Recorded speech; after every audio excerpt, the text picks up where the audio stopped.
In 2010, we passed our general obligation bond of $348 million, and our first project right out of the gate was our solar initiative.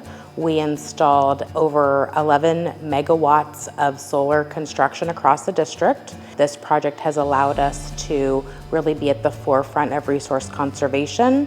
Between PG&E and IRS tax rebates, we received about $30 million in credit.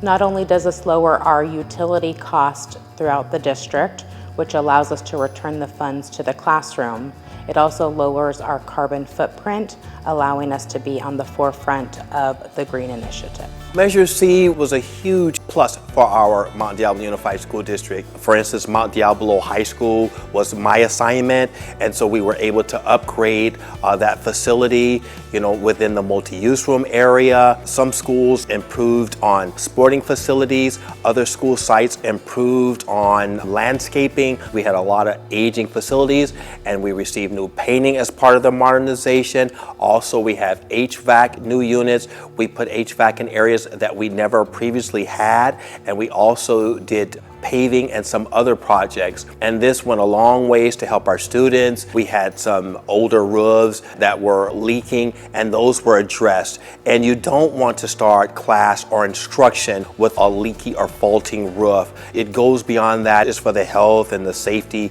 of all those concerned. This project is very important for the district because it's all about the students. We know that great environment for our students will provide them a better learning experience, and we are always working to give them the best support, the best learning experience throughout the district.